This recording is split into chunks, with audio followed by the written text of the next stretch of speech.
اصل تو نیکی کمانا مشکل، اور نیکی کمانے کے بعد اس کا سنبھالنا اس سے زیادہ مشکل۔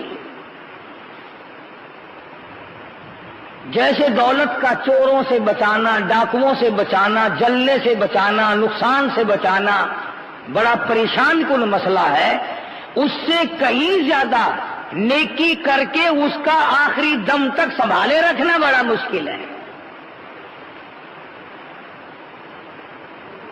کبھی کبھی آدمی کو پتہ بھی نہیں چلتا اور نیکیوں کو آگ لگ چکی ہوتی ہے۔ حدیث پاک میں آتا ہے، فرمایا مدنی کریم صلی اللہ علیہ وسلم نے،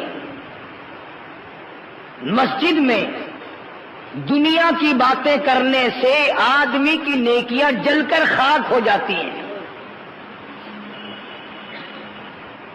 اب ہمیں احساس بھی نہیں ہوتا، ہم اس طرف توجہ بھی نہیں کرتے۔ اسی طرح ارشاد گرامی ہے محمد عربی صلی اللہ علیہ وسلم کا کہ جب آدمی کی نیت میں خلل واقع ہو جائے اور نیت میں بربادی آ جائے تو نیکیاں برباد ہو جاتی ہیں۔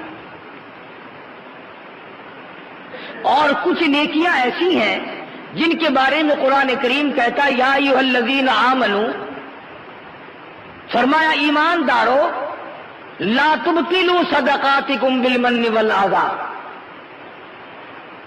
ایمان اور یقین رکھنے والے لوگوں، جو تم نے کسی پر احسان کیا، جو سلوک کیا، اسے مرنے سے پہلے برباد نہ کرو۔ لا تبطلوا صدقاتکم، جو تم نے کسی کو خیرات دی، زکات دی، اللہ کے نام پہ کچھ دیا، اس کو مرنے سے پہلے برباد نہ کرو۔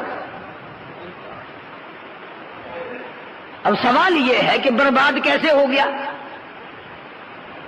ایک آدمی نے کسی کو، بیوہ کو، یتیم کو، محتاج کو، غریب کو، ہمسائے کو 100 روپے دیے تو برباد کیسے ہو گئے؟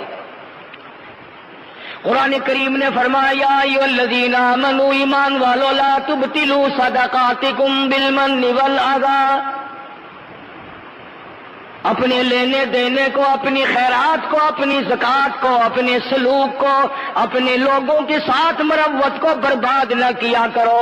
الہ العالمین برباد کیسے ہو جاتا ہے؟ فرمایا لا تبطلوا صدقاتکم بالمن والعذا، احسان جتلانا، اس پر منت لگانا، مہنے مارنا، تانا زنی کرنا، ہم نے تیری ساتھ یوں سلوک کیا، ہم نے تجھے یوں کھلایا، ہم نے تیری یوں امداد کی، ہم نے تجھے یوں پالا، ہم نے تجھے یوں سنبھالا۔ فرمایا یا ایھا الذین آمنوا لا تبطلوا صدقاتکم بالمن والعذا، ایمانداروں، اپنے صدقات کو، اپنی خیرات کو، اپنی نیکیوں کو، اپنی حسنات کو، اپنی اچھائیوں کو برباد نہ کیا کرو، جتلا کر، بتلا کر، شرمندہ کر کے، دوسرے کو ذلیل و خوار کر کے اس طرح سے برباد نہیں کرنی۔ پتہ چلا کہ نیکی کرنا بڑا مشکل ہے، اور نیکی کرنے کے بعد اس کا سنبھالنا اس سے زیادہ مشکل ہے۔ اسی کو کہتا کہ احسان گر کیا جتلا کر بھی تو لطف کیا،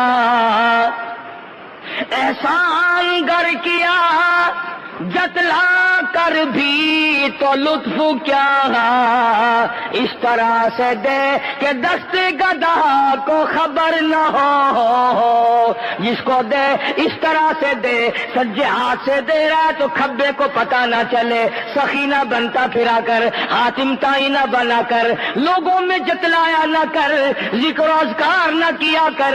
اللہ فرماتے میرے نام پہ نیکی کرنے والے تو جان گیا، تیرے پڑوسی جان گئے، کیا مجھے پتا نہیں؟ فرمایا میں اچھی طرح سے جانتا ہوں، یعلم خائنۃ الاعین، وما تخفی الصدور، میں تو تمہاری آنکھوں کے اشاروں سے واقف ہوں، میں تو تمہاری انگلی کے اشاروں سے واقف ہوں، دلوں کے راز سے واقف ہوں، جو دلوں میں نیتیں اٹھتی ہیں ان کو جانتا ہوں، ارادوں سے واقف ہوں، وسواس سے واقف ہوں، مجھ سے چھپ کر جاؤ گے کہاں؟ میری ذات تو اتنی بڑی ہے، واللہ عزیز ذو انتقام، میں اتنا بڑا بادشاہ، اتنا بڑا بے نیاز، اتنا بڑا حرمتوں کا مالک، الیس اللہ بکاف عبدا، اور میرے بندے کیا تیرے لیے میری ذات کافی نہیں؟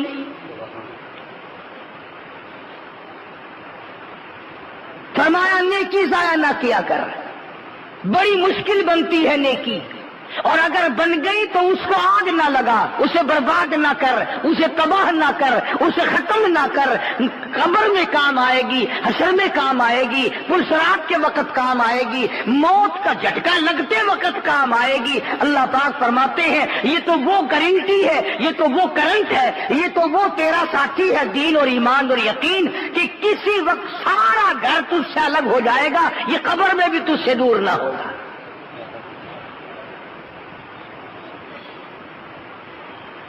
تو فرمایا ایمان اور یقین کی بات نہ جتلایا کر، میں نے فلاں کے ساتھ یوں احسان کیا، میں نے فلاں کے ساتھ یوں برتاؤ کیا۔ جگر نے بڑی عجیب بات کہی، کہتی ہے بوئے کباب سے لگا نہ لے یہ پتا، بوئے کباب سے کوئی لگا نہ لے یہ پتا، جگر کے جل جانے کی ہوا کو خبر نہ ہو، اس طرح سے گزار، کوئی نہ جانے، رب جانتا ہو یا تو جانتا ہو، اپنے سارے معاملات اس کے سپرد کرتا چل۔ حضور اکرم صلی اللہ تعالی علیہ وسلم نے تمام صحابہ کرام کو، تمام مسلمانوں کو ایک عجیب طرح کی ہدایت فرمائی، یوں فرمایا کہ اپنے معاملات میں، اپنے تمام تر زندگی کے شعبہ جات میں دین کو اجاگر کرو،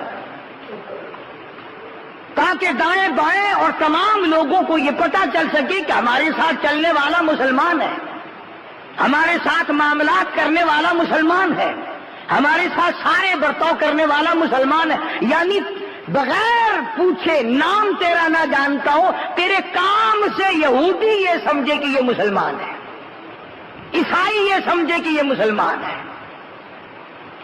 اور اب الحمدللہ ہم نے ایسا کاروبار اور ایسا دھندا اختیار کر رکھا ہے کہ یہودیوں کو اور عیسائیوں کے ساتھ جب بے ایمانی کرتے ہیں تو پہچان جاتے ہیں کہ یہ مسلمان ہے، اس لیے اس نے مجھے رگڑا دیا ہے۔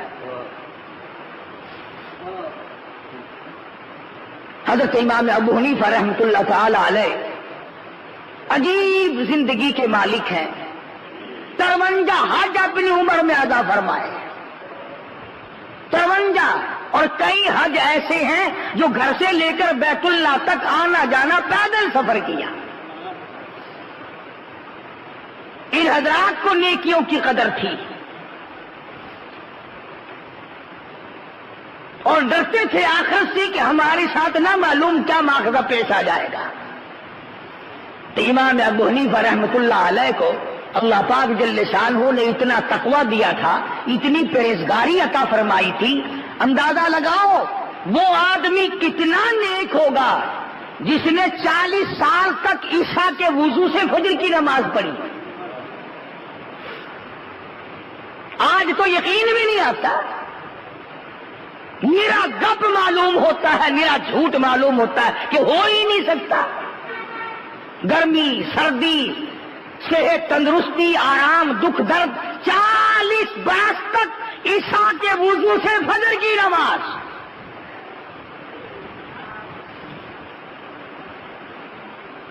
اور صحابہ کرام کے زمانے میں ایک جماعت ایسی گزری، 50 آدمیوں کی مستقل جماعت تھی، 50 آدمیوں کی مستقل جماعت تھی، جنہوں نے 50 برس تک مغرب کے وضو سے فجر کی نماز پڑھی۔ بڑے چوڑے ہوئے پھرتے ہو تم، حج کر لیا، 4 نمازیں پڑھ لی رمضان میں، بڑے چوڑے ہوئے پھرتے ہو کہ صاحب جنت کا دروازہ الحمدللہ میں نہیں کھولنا ہے۔ ادھر آ میں تجھے بتلاؤں نیک کون ہوتے ہیں اور اللہ پاک کن کو نیک بناتا ہے۔ تیرے جیسے وہاں ہزاروں پل صراط پہ سے گزرتے گزرتے کٹ کٹ کر گر جائیں گے۔ 500 میل 500 برس گھوڑا دوڑے تو پل صراط کے اوپرلے سرے پہ چڑھے، اور 500 میل اور 500 برس تک گھوڑا دوڑے تو برابر کا سفر طے ہو، اور 500 برس تک گھوڑا دوڑے پھر اس کا ڈھلوان ختم ہو۔ اتنا لمبا سفر ہے پل صراط کا۔ اب تم نے تو سوچ لیا ہوگا کہ اتنا لمبا پل ہو ہی نہیں سکتا۔ ہاں جب چلیں گے جب پتہ چلے گا ہے کہ نہیں۔ یہ میری بات نہیں، محمد عربی صلی اللہ علیہ وسلم کا فرمان ہے، سرکار دو جہاں حضرت محمد رسول اللہ صلی اللہ علیہ وسلم کا ارشاد ہے۔ لوگ گزر رہے ہوں گے، انبیاء بھی گزریں گے، رسول بھی گزریں گے، پیغمبر بھی گزریں گے، اولیاء بھی گزریں گے، صلحاء بھی گزریں گے، متقین اور تمام بزرگان دین گزریں گے، فاسق و فاجر بھی گزریں گے، بدماش بھی گزریں گے، بادشاہ بھی گزریں گے۔ حدیث پاک میں آتا ہے کہ اوپر یہ پل صراط ہوگی تلوار سے تیز اور بال سے باریک، اور جہنم نیچے ہوگا، جہنم اس کے نیچے ہوگا۔ کون سا جہنم؟ فرمایا انا اعتدنا للظالمین، انا اعتدنا للظالمین نارا احاط بهم سرادقها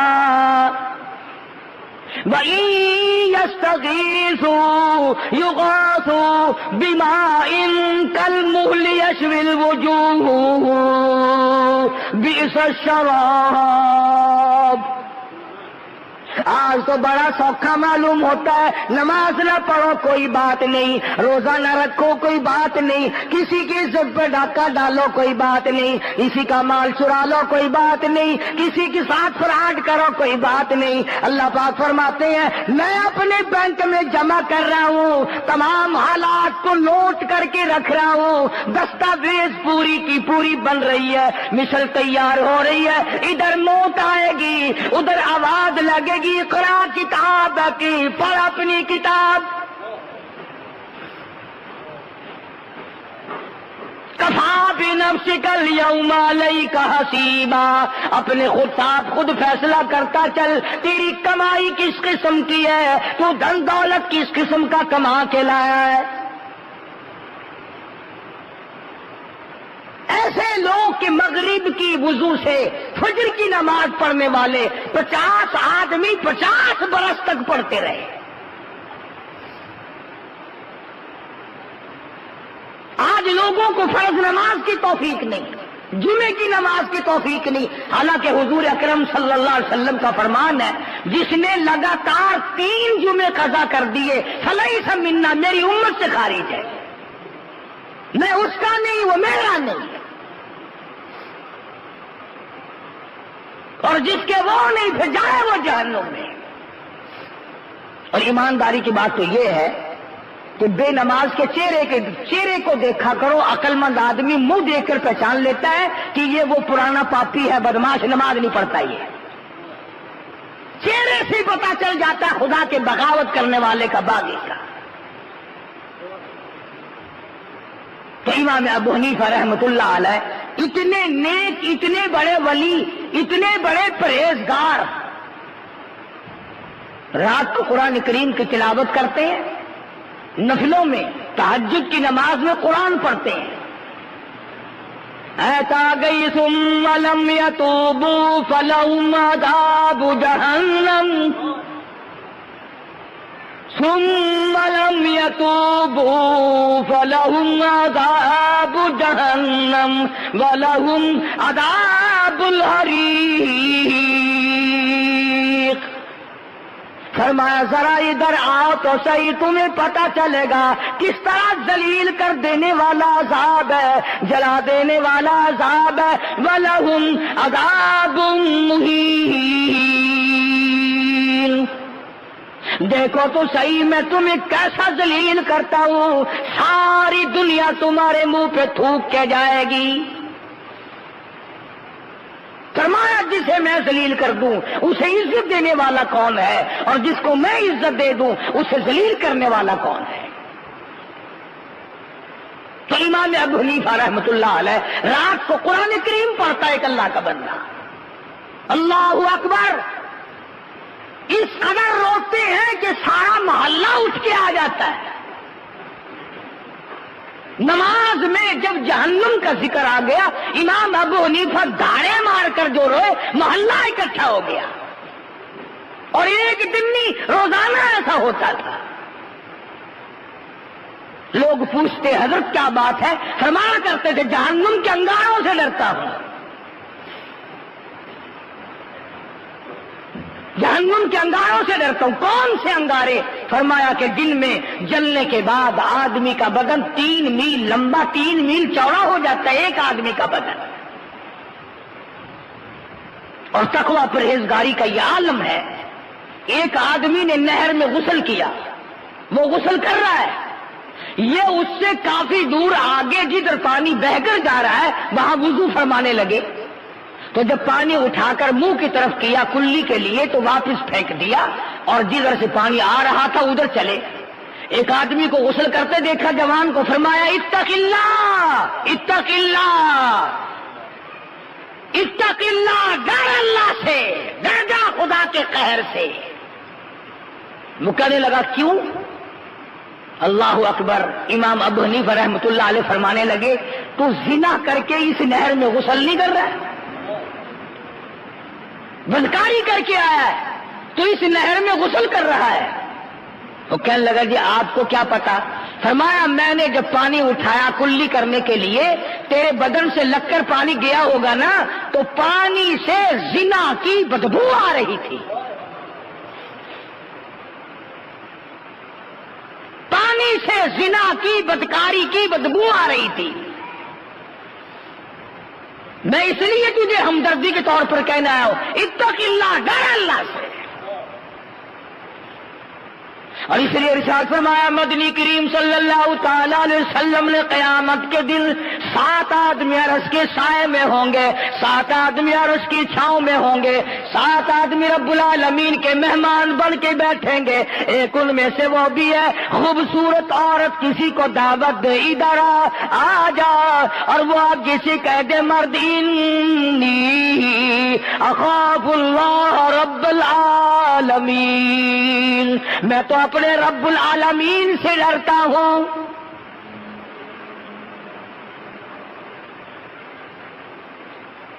امام ابو حنیفہ رحمت اللہ علیہ نالی میں پانی دیکھتے ہیں، غسل خانے میں کوئی جوان غسل کر رہا ہے، وہیں پر بیٹھ گئے۔ جب آدمی نہا کر کے نکلا علیحدہ بلایا، فرمایا بیٹے زنا اچھی چیز نہیں، خدا کی لعنت برستی ہے۔ وہ کہنے لگا آپ کو کیا پتا؟ فرمایا میں نے نالی میں پانی دیکھا، بدبو زنا کی آ رہی تھی۔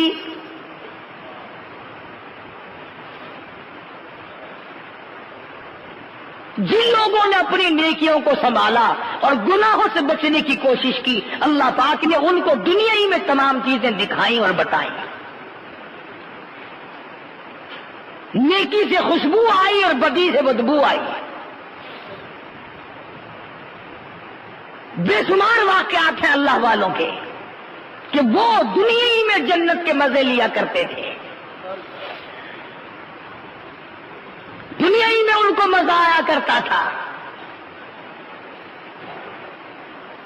بادشاہ وقت ہے، بادشاہ ہے خواجہ ابراہیم ابن ادہم رحمت اللہ علیہ، بادشاہ ہیں، بلخ کے بادشاہ ہیں، اپنے تخت پہ سوئے ہوئے ہیں۔ دل میں آیا کرتا تھا کبھی کبھی میں بھی اللہ والا بن جاؤں، میں بھی درویش بن جاؤں، میں بھی فقیر بن جاؤں، میں بھی خداوند عالم کی حضور میں ہر وقت اللہ اللہ کیا کروں، میری زبان ہو تیرا نام ہو، میرا دل ہو تیری یاد ہو، یہ دل میں ارادہ کیا کرتا تھا خواجہ ابراہیم ابن ادہم رحمت اللہ علیہ، بادشاہ ہے بلخ کا۔ کبھی بادشاہ یہ سوچا کرتے تھے کہ میں درویش بن جاؤں، اللہ والا بن جاؤں۔ اب ہم غریب آدمی سوچتے ہیں کہ یار اگر بادشاہ 1 گھنٹے کے لیے مل جائے نا، میں اپنا کوٹا تو پورا کر ہی لوں گا، ملے صحیح۔ تو خواجہ ابراہیم بن ادہم رحمت اللہ علیہ سوئے ہوئے تھے، ایسا معلوم ہوا جیسے چھت پہ کوئی چل رہا ہو۔ باہر نکل کے پوچھا رہے کون ہے چھت پہ بھائی، کون ہے، کون ہے میری چھت کے اوپر؟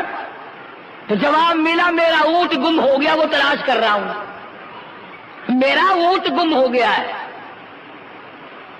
تلاش کر رہا ہوں۔ خواجہ صاحب فرمانے لگے تو پاگل ہے، احمق ہے، عقل نہیں؟ اونٹ کوٹھے کی چھت پہ ملا کرتا ہے کبھی؟ دیوانہ ہے، پاگل ہے، کوٹھے کی چھت پہ اونٹ تلاش کر رہا ہے۔ اوپر سے آواز آئی اگر میں عقل مند نہیں تو کون سا عقل مند ہے؟ اگر کوٹھے کی چھت پہ اونٹ نہیں ملتا، تخت پہ بیٹھے خدا نہیں ملتا۔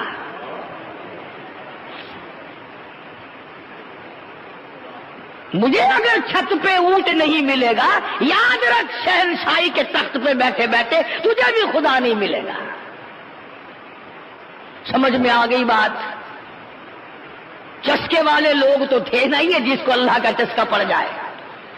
بس صبح ہوئی، نہ جانے اس زمانے میں پارلیمنٹ بھی نہیں تھی جو پارلیمنٹ کے حوالے کر دیا ہوگا، یہ منٹ شنٹ تو سارے اب آئے ہیں نا، لوکل باڈیز، بی ڈی ممبری، فلانی شورا ممبر اجلاس ہے، فلانی صوبائی اسمبلی، قومی اسمبلی، یہ ساری کے سارے الحمدللہ انگریز کا تحفہ ہے، یہ دین ایمان کی ان میں کوئی بات نہیں ہے۔ وہ جو تھے نا ہمارے روحانی باپ انگریز، یہ تمام کا تمام ان کا پیدا کردہ، ان کی پیدا کردہ بیماری ہے، اس میں ہم لوگ مبتلا رہتے ہیں۔ خواجہ ابراہیم بن ادہم رحمت اللہ علیہ نے صبح اپنی بادشاہت چھوڑ دی اور فقیری لے لی اور اللہ اللہ کرنے لگے۔ سال 2 سال یا 6 مہینے، یہ کافی مدت کے بعد وہ بادشاہ خواجہ صاحب سے ملنے گیا۔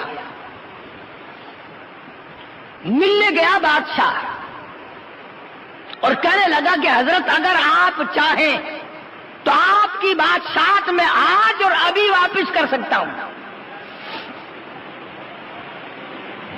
یعنی اگر آپ چاہیں تو میں آپ کو اپنی بادشاہت جو ہے نا جیسے آپ نے دی تھی میں بھی یوں ہی لوٹانے کے لیے ہر وقت تیار ہوں۔ تو خواجہ صاحب رحمت اللہ علیہ نے یہ نہیں فرمایا کہ بھائی اچھا اتنے دنوں تو نے مزے کر لیے، کچھ دنوں پہلے میں نے مزے کیے تھے، اب میری حکومت کو پھر لوٹا دو۔ سبحان اللہ، کیا عجیب بات کہی۔ اور یوں فرمایا میں بادشاہت کو لے کر کیا کروں گا؟ فرماتے ہیں بادشاہی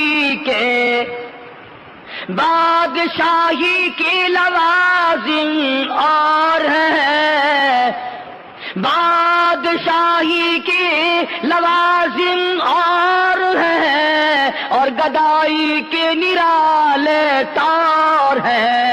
فرمانے لگے بادشاہت کے اور دھندے ہیں اور فقیری کا اور دھندا ہے، یاد رکھی تجھے تیری بادشاہت مبارک ہو 100 سال کی بادشاہت سر سجدے میں رکھ کر میں جب سبحان ربی الاعلیٰ کہتا ہوں اس سانس میں جو مجھے مزہ آتا ہے تیری سلطنت میں ساری عمر میں کبھی نہ آیا ہوگا۔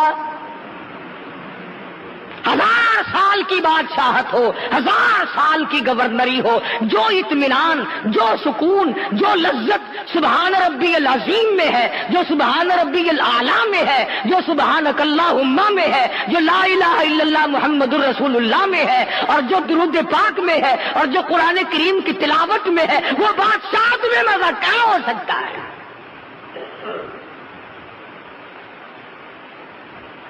اس کا ایک نمایاں فرق آپ کو بتاؤں۔ ایک ہوتی ہے دلوں پہ حکمرانی، یہ فقیر درویش لوگ اللہ والے یہ دلوں پہ حکمرانی کرتے ہیں، دلوں پہ حکومت کرتے ہیں، اور ایک یہ بظاہری حکومت ہے جو فوج اور پولیس کے ذریعے ڈنڈے کے ذریعے حکومت چلتی ہے۔ تو جو لوگ دیندار ہیں، جو اللہ والے ہیں، ان کی قدر دلوں میں ہوتی ہے، ان کی چاہت دلوں میں ہوتی ہے، ان کی حکومت دلوں پہ ہوتی ہے، وہ دلوں کے حکمران ہوتے ہیں، اور دلوں کی وجہ سے پھر آنکھ اور تمام جسم ان کے سامنے بچھ جایا کرتا ہے۔ چنانچہ ہر نیک آدمی کی یہ تمنا ہے کہ نیک آدمی میرا ایک رات مہمان بن جائے، کوئی اللہ والا میرے یہاں 1 گھنٹہ آ جائے، کوئی 1 منٹ آ جائے۔ اور کبھی کسی نے یہ بھی تمنا کی کہ 1 دن اور 1 گھنٹہ ڈنڈا لے کر تھانے دار میرے گھر میں آ جائے۔ کون تمنا کرتا ہے؟ اگر پتہ بھی چل جائے نا کہ دروازے پہ کھڑا ہوا مجھے بلا رہا تو آدمی کہتا وہ لعنت کا مارا کیوں آ گیا یہاں بھائی؟ اس لیے کہ وہ دلوں پہ حکومت نہیں، فقیروں کی دلوں پہ حکومت ہوتی ہے۔ تو خواجہ ابراہیم ابن ادھم رحمت اللہ علیہ نے صاف جواب دے دیا اور انکار کر دیا۔ اور تو قرآن کریم کی جو میں نے آیت تلاوت کی، حق سبحانہ و تعالی و تقدس نے اس پر فرمایا من عمل صالحا من ذکر او انثی، مرد نے نیکی کی ہو یا عورت نے نیکی کی ہو، فلنحیینہ حیاتا طیبہ، میں ان کی نیکی، ان کی سعادت، ان کی خوش بختی، ان کی اچھائی کا مزہ ان کو دنیا ہی میں چکھا دیتا ہوں۔ اب جتنا روزہ رکھنے والے لوگ ہیں ان کو روزے کا مزے کا پتہ ہے، عجیب لذت ہوتی ہے۔ جو آدمی پابندی سے نماز پڑھتا ہے اسے پتا کہ نماز کی کیسی لذت ہے۔ جو آدمی صبح اٹھ کر قرآن کریم کی تلاوت کرتا ہے اسے پتا کہ تلاوت میں کیا مزہ آتا ہے۔ آدمی دل جمی کے ساتھ قرآن پڑھ رہا ہو اور کوئی آ کر بلائے نا، یقین جانو ایسا غصہ آتا ہے سر میں پتھر مارو اس کے، اس نے تار کیوں ہلا دی، اس نے لو لگی ہوئی کیوں چھیڑ دی۔ ایک عجیب کیفیت اور ایک عجیب سرور ہوتا ہے، ایک عجب لگن ہوتی ہے جس کا تعلق خدا کی ذات سے ہوتا ہے۔ بندے اور تعلق خدا کا آپس میں ایک قسم کا نظام، رابطہ قائم ہو جاتا ہے۔ تو فرمایا من عمل صالحا من ذکر او انثی وهو مؤمن فلنحیینہ حیاتا طیبہ، مرد ہو یا عورت ہو جو بھی نیکی کرے گا، جو اچھائی کرے گا، میں اس کا مزہ، اس کی لذت، اس کی حلاوت، اس کا مٹھاس، اس کی چاشنی اس کو دنیا ہی میں چکھا دوں گا۔ وہی پتا چل جائے گا اسے کہ اس میں کیا لذت ہے اور اس میں کیا مزہ ہے۔ اور صحابہ کرام کے تو واقعات اس پر بڑے بے شمار ہیں کہ انہیں کیسی لذت آئی اس میں اور کس قدر حلاوت ان کو آیا کرتی تھی۔ سیدنا بلال حبشی رضی اللہ تعالی عنہ آگ میں لٹائے ہوئے ہیں، سینے پہ پتھر کی چٹان ہے، مارنے والے مار رہے ہیں، اور حضرت بلال رضی اللہ تعالی عنہ کی زبان پر احد احد، اللہ احد، اللہ ایک ہے، اللہ ایک ہے، یہ ورد جاری ہے۔ تو پاس سے گزرتے ہوئے ابو بکر صدیق رضی اللہ تعالی عنہ نے یہ فرما دیا بلال خدا کوئی ڈر رہا ہے، کوئی کملا ہے کہ سن تو دل دل میں کہہ لے، تو اپنے دل ہی دل میں آواز لگا لے، باہر آواز نہ نکال، تجھے مار پڑتی ہے، تجھے تکلیف پہنچ رہی ہے بے تحاشا۔ تو حضرت بلال رضی اللہ تعالی عنہ نے اتنا جواب سن کر صدیق اکبر کی زبان سے رضی اللہ تعالی رو دیا، رونے لگے اور فرمایا ابو بکر کوئی اور کہتا تو بات تھی، تم نے یہ بات کیوں کہی؟ اور وہ فرمایا کہ جب وہ ذات میرے سامنے ہو، جب میں اپنے خدا کا دیدار کروں، میں آہستہ کیسے کہوں؟ خدا کی ذات میرے سامنے ہوتی ہے، میں دیدار کر رہا ہوتا ہوں۔ تو دیکھو بلال نے دنیا ہی میں خداوند کریم کے تجلیات کا دیدار کر لیا۔ بایزید بستامی رحمت اللہ تعالی علیہ بزرگ گزرے ہیں، اللہ والے ہیں، نیک آدمی تھے، آخری وقت ہے۔ یوں لکھا کتابوں میں کہ فرشتوں نے جنت کا نقشہ کھینچ کر سامنے کیا تو بایزید بستامی رحمت اللہ علیہ نے منہ پھیر لیا پھر دوسری طرف جنت کا نقشہ کھینچ کر سامنے رکھا. بایزید بستامی رحمت اللہ علیہ نے پھر منہ پھیر لیا. تو فرشتوں نے پوچھا بستامی جنت سے نفرت ہو گئی؟ جنت سے نفرت ہو گئی؟ منہ پھیر رہے ہو جنت سے؟ تو بستامی کہتا ہے نہیں، جنت سے نفرت نہیں ہے. جس جنت میں میرے خدا کا دیدار نہیں، میں اس جنت کو لے کے کروں گا کیا؟ اور یوں کہنے لگا وہ گل ہی کیا ہے کہ جس گل، وہ گل ہی کیا ہے کہ جس گل میں بو نہ ہو، اور وہ دل ہی کیا ہے کہ جس دل میں تو نہ ہو. بایزید بستامی کہتا ہے میں اس جنت پہ بھی راضی نہیں جس میں تیرا دیدار نہیں. میں اس جنت کو لے کے کیا کروں گا؟ بھئی ایک موٹی سی بات ہے، جیسے ہم ویسے ہمارے خیالات. اگر کسی آدمی سے کام ہو ضروری، اس کے گھر جاؤ، گھر والے کہیں کہ زردہ پکا ہوا ہے کھاؤ، پلاؤ پکا ہوا ہے کھا، سالن پکا ہوا ہے کھا، پانی پی، شربت پی، لسی پی. وہ کہتا ہے میں کروں کیا کھا پی کر، جس سے ملنے آیا تھا وہ تو ہے ہی نہیں. اگر ایک آدمی کے بغیر آپ دنیا میں بےتاب ہیں، جس سے دنیا کا کام ہے، اور جس کو خدا کی لگن لگ جائے، جس کو خدا کی سوز و گداز لگ جائے، جس کو آخرت کا عشق پڑ جائے، جسے رب العالمین کی تجلیات کا چسکا پڑ جائے، اسے دنیا میں مزہ کیسے نہیں آئے گا؟ اس لیے فرمایا من عمل صالحا من ذکر او انثى وهو مؤمن فلنحيينه حياة طيبة ولنجزينهم اجرهم باحسن الذي كانوا يعملون. اللہ تعالیٰ فرماتے ہیں میں تو زبان سے بھی مزہ چکھا دیتا ہوں، آنکھوں سے بھی دکھا دیتا ہوں، دل اس کی گواہی دینے لگتا ہے یہ تو جنتی مزے ہیں. فرمایا وَأَمَّا مَنْ خَافَ مَقَامَ رَبِّهِ وَنَهَى النَّفْسَ عَنِ الْهَوَىٰ فَإِنَّ الْجَنَّةَ هِيَ الْمَأْوَىٰ. فرمایا ڈرنے والوں کے لیے جنت ہے، ڈرنے والوں کے لیے بہشت ہے، ڈرنے والوں کے لیے فردوس ہے، ڈرنے والوں کے لیے میری رضا ہے. وَمَن يُطِعِ الرَّسُولَ فَقَدْ أَطَاعَ اللَّهَ وَمَن تَوَلَّىٰ فَمَا أَرْسَلْنَاكَ عَلَيْهِمْ حَفِيظًا. میرے بندے میری اطاعت کر، میرے محبوب صلی اللہ علیہ وسلم کی اطاعت کر، اپنی ساری زندگی کو نکھری ہوئی رکھ، صاف ستھری رکھ، اسے گوگلی نہ بنا، میلی نہ بنا، اجلا رکھ اپنے تمام نظام کو. خدا کی قسم اللہ پاک ایک ایک قطرے کو جانتا ہے کہ یہ فلاں کے منہ میں جائے گا، ایک ایک دانے سے واقف ہے کہ یہ فلاں کے پیٹ سے گزرے گا. تو کیا ہماری زندگی کے واقعات و حالات سے وہ واقف نہیں؟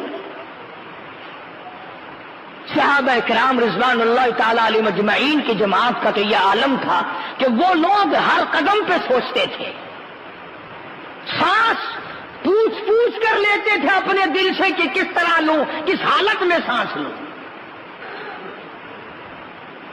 آج زندگی تلخ ہے، آج زندگی برباد ہے، آج ہم پریشان ہیں اس لیے کہ ہمارے دی ہاتھ سے وہ رسی چلی گئی جس سے اطمینان اور سکون ملا کرتا تھا. قرآن کریم جس قوم سے چھن جائے، اللہ کا دین اور یقین جس قوم سے چھن جائے، انہیں سکون کیسے آ سکتا ہے؟ وہ دنیا میں عزت کی زندگی کیسے جی سکتے ہیں؟ مغلیہ خاندان کے چشم و چراغ لوگ ہیں، اتنے عظیم بہادر لوگ تھے کہ وہ کسی وقت بھی اپنے آپ کو سرنگو کرنے کو تیار نہیں، نہ بزدل تھے، نہ جھکتے تھے، نہ بکتے تھے، نہ اپنے آپ کو پامال کرتے تھے. آج کل کے تو بادشاہ بھی کیا ہیں، یہ کچھ بھی نہیں ہے ان کے پلے. یہ بھی کوئی بادشاہ ہے، آج بادشاہ کا پرسوں تختے دار پہ لٹکا ہوا ہے. یہ بھی کوئی بادشاہ تھا؟ آج بادشاہ کل کو جیل کی کوٹری میں پڑا ہوا ہے. یہ بھی کوئی بادشاہ ہے؟ آج بادشاہ کل لوگ اس کے منہ پہ تھوک رہے ہیں. بادشاہ تو یہ تھی. بہادر شاہ ظفر مرحوم کو رنگون لے گیا انگریز بے ایمان پکڑ کے لان دی. یہ جتنے تمہیں ملک میں بڑے بڑے سر نظر آتے ہیں، فلانا سر فلانا سر فلانا سر، ان کے ساری سر ہیں، پیر نہیں ہیں ان کے. تمام کے تمام قوموں کے غدار ہیں، ملکوں کے غدار ہیں، اسلام کے غدار ہیں، قرآن کے غدار ہیں. یہ وہ لوگ ہیں جنہوں نے انگریز میموں کے تھوک چاٹے، جنہوں نے انگریزوں کے گھوڑوں کی لید چوسی.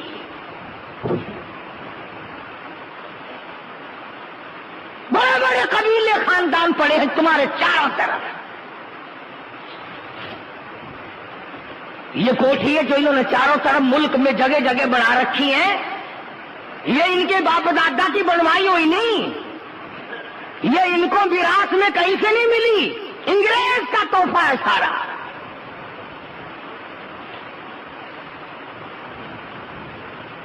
بڑے بڑے چاروں طرف بکھرے ہوئے پڑے اب بھی. تو بہادر شاہ ظفر مرحوم کو انگریز پکڑ کے لے گیا. اللہ اکبر، عجیب عجیب باتیں کہی ہے اس نے. آپ لوگ ذوق کے نہیں، تمہیں پاگل کر دیا پاکستان کی کنجریوں نے، پاکستان کے کنجروں نے. تمہیں گانے سنا سنا کر شعراء کے تمام تخیلات کو برباد کر دیا. بڑی بڑی بات کہی ہے بہادر شاہ ظفر نے. ایک اپنی غزل میں کہتا ہے پس مرگ میرے مزار پر جو دیا کسی نے جلا دیا. پس مرگ میرے مزار پر جو دیا کسی نے جلا دیا، اسے آہ دامن بعد میں سر شام ہی سے بجھا دیا. بڑی بڑی عجیب بات کہی ہے. ایک جگہ کہتا کہ یاد آئے گی میری وفا میرے بعد، کون اٹھائے گا تیری جفا میرے بعد، بلکہ تسبیح خواہ قرآن خواہ آئے ہیں وہ آج میری قبر پہ پھول چڑھانے میرے مر جانے کے بعد. یہ آیا کرے نا، بڈھے باپ کو پانی کا گلاس نہیں دینا، دم نکلتے ہی قلخانی کے چاولوں کی تیاری ہو جاتی ہے. کبھی نہیں پوچھا ابا جان کو کیا حال ہے. بہادر شاہ ظفر مرحوم مغلیہ خاندان کا فرزند انگریز لانتی گرفتار کر کے رنگون لے گیا. وہاں جا کر کوٹڑی میں بند کیا ہوا ہے، زنجیروں میں پابند کیا ہوا ہے. بہادر شاہ ظفر کے 12 بیٹے تھے، سارے بیٹوں کو قتل کیا. توجہ کرنا، بیٹھکوں میں، ہوٹلوں پہ، دکانوں پہ بیٹھ کر ناول بڑے پڑھتے ہو، بکواس بڑی کرتے ہو. کبھی تم نے اپنے ملک کی تاریخ بھی پڑھی؟ چلو تمہیں قرآن اچھا نہیں لگتا، تمہیں ایمان اچھا نہیں لگتا، تمہیں صحابہ کرام کے واقعات اچھے نہیں لگتے، تمہیں اولیاء کرام کی باتیں اچھی نہیں لگتی، اور ظالموں جس ملک میں رہتے ہو اس ملک کی تاریخ تو پڑھا کرو کبھی. تمہیں تو یہ بھی کبھی نہیں پڑا کہ سن 71 میں پاکستان کے ٹکڑے کس نے کیے. کم سے کم قوم کو پتا تو چلے کہ پاکستان کا چور کون ہے. سگریٹ کا دھواں اڑایا اور چائے کی پتی پی اور موت آئے کتے کی طرح مر گئے، بس یہ سگریٹ کا ہے. بہادر شاہ ظفر کے مرحوم کے 12 لختے جگر، 12 بیٹے خوبصورت جوان سر قلم کر دیے، سر کاٹ کر 12 برتنوں میں رکھا، اوپر سرپوش ڈھک دیے. اور بہادر شاہ ظفر کو جا کر کے ایک انگریز کہتا ہے ہم نے آج تمہاری دعوت کی ہے، ہم نے آج تمہاری دعوت کی ہے. بہادر شاہ ظفر سمجھ گیا انگریز اور میری دعوت. جیسے ہم مولوی بھی ان باتوں کو کچھ کچھ جانتے ہیں، جب تم میں سے کچھ دعوت کرنے آتا ہے نا، ہم سمجھ جاتے ہیں کوئی نہ کوئی ان کے یہاں مر گیا۔ خوشی میں دعوت مولوی کو کون کھلائے؟ چیئرمین مر گئے، دعوت کھانے والے کوئی اور لوگ تھوڑے۔ بہادر شاہ ظفر کو انگریز کہتا ہے تیری دعوت کی ہم نے، چلو۔ بادشاہ کہتا ہے میں نے دعوت کھا لی، تم نے کھلا دی، کیوں تم کرتے ہو؟ بہرحال بادشاہ بہادر شاہ ظفر کو لائے، کرسی بچھائی، آگے میز رکھی، بادشاہ کے 12 بیٹوں کے سر رکھے ہوئے تھے برتنوں میں، اور پہلا برتن کھولا تو بڑے بیٹے کا سر تھا، دوسرا برتن کھولا تو اس سے چھوٹے کا سر تھا، تیسرا کھولا، اسی طرح سے 12 بیٹے تھے، 12 بیٹوں کے سر برتنوں میں رکھ کر انگریز نے سامنے کر دیے۔ میں ہوتا، تم میں سے کوئی ہوتا، تم تو نیک ہونا بڑے ولی، ہارٹ فیل ہو جاتا، دل کی حرکت بند ہو جاتی، چرام سے گرتا، مر جاتا۔ بہادر شاہ ظفر جیسا جوان وہی کھڑا ہو کے کہتا کہ لیے پھرتی ہے بلبل چونچ میں گل، لیے پھرتی ہے بلبل چونچ میں گل، اور ڈھونڈتی ہے شہید ناز کی تربت کہاں ہے۔ اور میرے بیٹوں مبارک ہو، اور فرزندوں مبارک ہو، خاندان تیموریہ کے فرزندوں تمہیں مبارک ہو، مجھے تم سے یہی امید تھی، تم اتنے وفادار نکلے، اپنے باپ کے سامنے سر آ کر رکھ دیے۔ تم نے اپنی آن کا سودا نہ کیا، تم نے اپنی شان کا سودا نہ کیا، تم نے اپنے وقار کا سودا نہ کیا، اور یہ سر کٹتا اچھا ہے، جھکتا اچھا نہیں ہے۔ جرأت تھی لوگوں میں، بہادر تھے لوگ۔ دلی سے لے کر چاروں طرف کے اطراف اور علاقے میں 4000 عربی مدرسہ تھا، کوئی مولوی نہ بچا، کوئی محدث نہ بچا، کوئی استاد نہ بچا، کوئی خادم نہ بچا، بلکہ آگے بڑھ کر کے کہوں گا اس وقت مسجد میں اذان دینے والا بھی کوئی نہ بچا۔ 14,000 علماء دین کو ایک دن میں پھانسی دی تھی انگریز نے، 14,000 علماء دین کو ایک دن پھانسی پہ چڑھایا، مختلف علاقوں میں جلایا ہے، پھانسی چڑھایا ہے، پرواہ نہیں کی۔ تو میں عرض کر رہا تھا جب نیکی کا مزہ دنیا میں آنے لگے، جب نیکی کی حلاوت دنیا ہی میں چکھنے لگے آدمی، پھر اس نیکی سے باز نہیں آیا کرتا۔ مرزا مظہر جانان شہید رحمت اللہ علیہ عالمگیر بادشاہ کے خالہ زاد بھائی ہیں، بڑے نیک ہیں، گولی سینے میں لگی، جامع مسجد دلی کے زینے پہ پڑا ہے، پیڑیوں پہ پڑے ہیں۔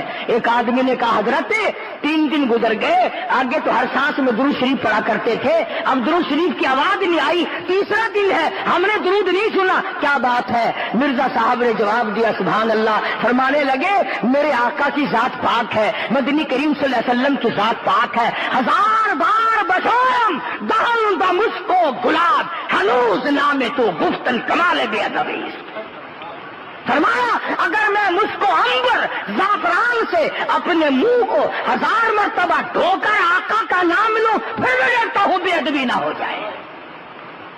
تو مرزا صاحب کہتے ہیں حضور کی ذات اتنی پاک ہے، حضور کی صفات اتنی صفات ہے، وہ اتنے پاکیزہ ہیں، میرے سینے میں جو گولی ٹھہر گئی ہے وہ گندک اور دودھ کی ہے، بدبودار ہے، اور لوگوں سینے میں بدبودار گولی لے کر کالی کملی والے کی ذات پر درود شریف پڑھتے ہوئے مجھے شرم آ رہی ہے، مجھے شرم آ رہی ہے حضور کی ذات پر درود شریف پڑھتے ہوئے، سینے میں بدبودار گولی ہے۔ اور یہاں ہمارے یہاں گندے نالے پہ ہوٹل ہے، گندی روڑی پہ ہوٹل ہے، دبڑک دبڑک ہوٹل پہ وہ ڈھولک بج رہی ہے، ریکارڈ بج رہا ہے، صوفی صاحب بیٹھے ہیں، بال بکھرے ہوئے ہیں، داڑھی مونچھ صاف ہے، شکل سے معلوم ہوتے ہیں جیسے حضور اندرا کے بھتیجے ہو، قوالی ہو رہی ہے، سر ہل رہا ہے، واہ واہ واہ کیا بات ہے، کیا بات ہے۔ نبی پاک صلی اللہ علیہ وسلم کا نام کہاں، کس مجلس میں اور کہاں آ رہا ہے؟ جن کے نام کو فرشتے بھی ادب سے لیں، جن کے سامنے جبریل نے ٹنڈ کبھی نہ کی، باب جبریل تک تم مدینے پاک میں جاؤ، حضور کے روضہ مبارک سے، قبر مبارک سے باب جبریل دیکھو کتنا فاصلے پہ ہے، اتنی دور تک جبریل امین پٹ پیرا چلتا تھا، پیٹھ پیچھے چلتا تھا، حضور کی طرف پیٹھ نہیں کرتا تھا۔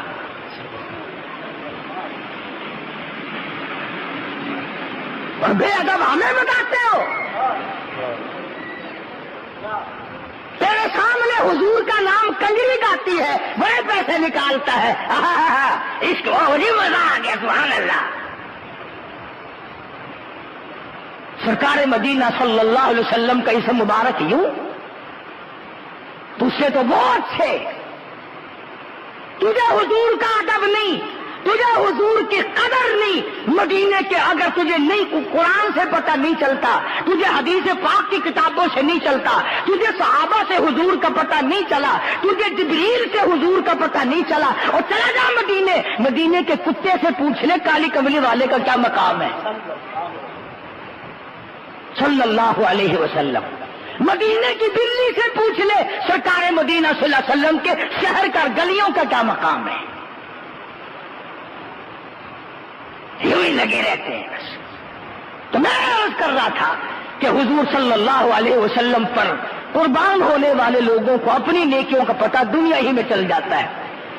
سلطان نور الدین زنگی رحمت اللہ علیہ بادشاہ وقت ہے، میری مستقل کیسٹ ہے اس عنوان پر، سلطان نور الدین زنگی مارکیٹ میں ہے۔ ہر جمعرات کو جب تک حضور صلی اللہ علیہ وسلم کی ذات پہ 1000 درود شریف پورا نہ کر لے بادشاہ کو نیند نہیں آتی تھی، اور یہ امت ایک مرتبہ بھی نصیب نہیں۔ یہ جو چوڑے ہوئے پھرتے ہیں نا ہم امت والے، ایک سوتے وقت ایک درود شریف کی توفیق نہیں۔ ایک دن پتہ نہیں کیا پریشانی تھی تو 700 مرتبہ درود شریف پڑھا سلطان نور الدین بادشاہ نے، تو سوتے میں حضور صلی اللہ علیہ وسلم کی زیارت ہوئی، سارے کو سبحان اللہ، زیارت ہوئی، اور یوں فرمایا نور الدین آج 300 مرتبہ درود شریف کم کیوں پہنچا؟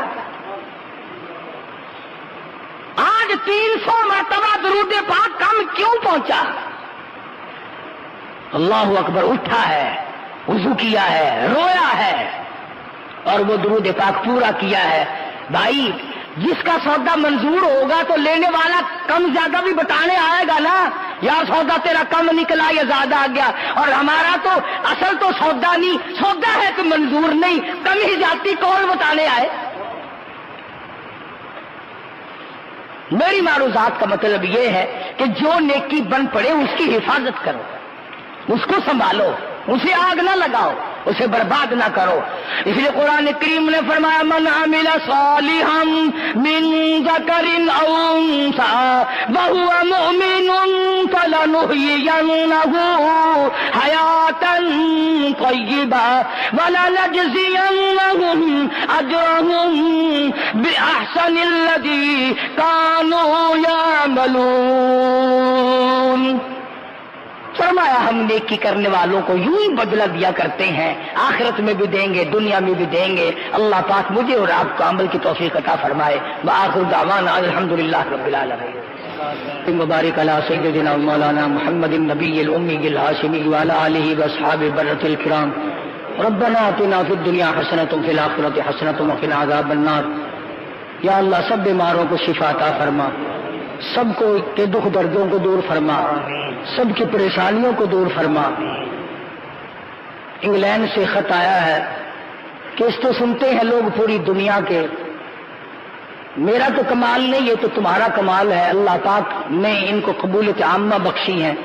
انہوں نے لکھا ہے کہ جمعے میں اور لوگوں سے بھی اور خود بھی سب سے دعا کرائیں، اللہ پاک ان کو صحت عطا فرمائے۔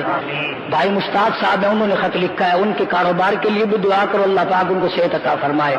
اور یہاں بھی کافی سارے ساتھی ہیں، یا اللہ سب کے کاروبار میں برکت عطا فرما، روز رزق میں وسعت عطا فرما۔ یہ سلیمان ہے، اس کی بیوی انتقال کر گئی، آج دستار ہے، اس کی بیوی اللہ کے یہاں چلی گئی، جنت الفردوس عطا فرما۔ اور یہ رب نواز کھڑا ہے، اس کے والدین، میرے والدین، تم سب کے والدین جو اللہ کے یہاں چلے گئے، یا اللہ سب کو جنت عطا فرما۔ اور جو زندہ ہے اللہ ان کی اولاد کو خدمت کی توفیق عطا فرما، سب کی مشکلوں کو آسان فرما۔ قاری محمد طیب صاحب رحمت اللہ علیہ محتمم دارالعلوم دیوبند اسی ہفتے میں انتقال فرما گئے، اللہ تعالیٰ ان کو قبر پر کروڑہ رحمت نازل فرمائے، اور انہوں نے جو دینی خدمات 40 برس تک مدرسہ دارالعلوم کی اہتمام کے ساتھ کی ہیں، اللہ ان کو جزائے خیر عطا فرمائے، اور ان کی اولاد کو اور ان کے شاگردوں کو، میرے بھی استاد تھے اسماعیل ترمذی کے، اللہ تعالیٰ ان کو جنت الفردوس میں جگہ عطا فرمائے، اللہ پاک ہمیں بھی ان کے نقش قدم پہ چلنے کی توفیق عطا فرمائے۔ اور کئی لوگوں نے دعاؤں کے لیے کہا، یا اللہ سب کی دعاؤں کو قبول فرما، مرد عورتوں کی جھولیاں بھر دے، یا اللہ تیرے خزانے میں کوئی کمی نہیں، ہم سب کو بامراد بنا دے، سب کو حج بیت اللہ نصیب فرما، سب کو روز اقدس صلی اللہ علیہ وسلم کی زیارت نصیب فرما۔ گرمی بڑی ہے، رکشوں کی 3 دن سے ہڑتال ہے، لوگ اس وجہ سے کم آئے، پریشان ہے، یا اللہ رحمت کی بارش عطا فرما، یا اللہ نزول باران رحمت عطا فرما، یا اللہ ساری مخلوق کی پریشانیوں کو دور فرما، سارے ملک پہ کرم فرما، ساری امت مسلمہ پہ مغفرت فرما، اور تمام کے ساتھ فضل کا معاملہ فرما، الہ العالمین کرم کا معاملہ فرما، بے اولاد کا اولاد عطا فرما، جس کے ذمہ قرض وہ ادا کرنے کی صورتیں پیدا فرما۔ ربنا تقبل منا انک انت السمیع العلیم وتب علینا انک انت التواب الرحیم۔ صلی اللہ علی حبیبہ محمد وآلہ وصحبہ اجمعین برحمتک۔